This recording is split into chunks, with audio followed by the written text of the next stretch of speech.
अस्सलामुअलैकुम नाज़िन, मैं हूं आपकी मेज़बान सानिया गुल। नाज़िन, आज हम बात करेंगे मंगोलों के बारे में, उनकी कुल्लस उस्मान में कब एंट्री होगी और उसके अलावा सलातीन बे के बारे में भी बात करेंगे, उनकी सीज़न 3 में एंट्री कब होगी।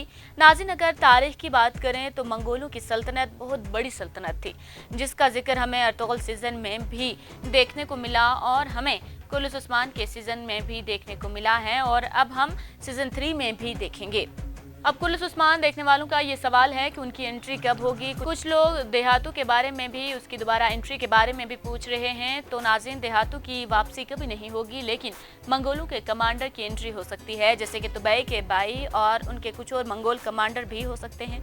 लेकिन उससे पहले हम रोगतोस का खात्मा भी देखेंगे और हो सकता है कि नकोला भी उसी वक्त मंगोलों की भी एंट्री हो सके। अब रही बात देहातों की, तो उसकी एंट्री नहीं होगी। नाज़िन, वो मंगोलों का सुल्तान है जो अभी दिखाया गया है। ये दौर मंगोलों का जवाल का दौर है। यही वजह है कि देहातों की एंट्री नहीं हो सकती, लेकिन उनका जिक्र हमें मिलेगा। जैसे ही किसी मंगोल की एंट्री होगी, उनका जिक्र शुरू हो जाएगा। अगर बात करें सुनातीन बे की, तो उनकी एंट्री सीजन 3 में हमको मिल सकती है, लेकिन उसके चांस बहुत कम है, क्योंकि उसकी वजह दूसरे किरदार हैं। अगर सुनातीन बे को शामिल कर लिया गया तो उसको स्क्रीन टाइम देना मुश्किल हो जाएगा।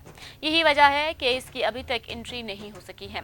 इसके लिए कुल्लस उस्मान में किरदारों की कमी की जाएगी, जैसा कि गंदोज बे और उसकी फैमिली, इसके अलावा बुहरान, गोतोक, बरजार, कोताई जैसे उनमें से किसी किरदार का खात्मा होगा तो सुनतैन की एंट्री हो सकती है। नाज़िन, सुनतैन ने उस्मानिया सल्तनत में बहुत अहम किरदार अदा किया है, जिसका जिक्र हमें किताबों से मिलता है। नाज़िन, उम्मीद करती हूँ आज की वीडियो आपको पसंद आई होगी। मज़ीद इस तरह की वीडियोस देखने के लिए हमारा चैनल सब्सक्राइब कीजिए और हमारी वीडियो को लाइक और शेयर करना मत भूलिएगा।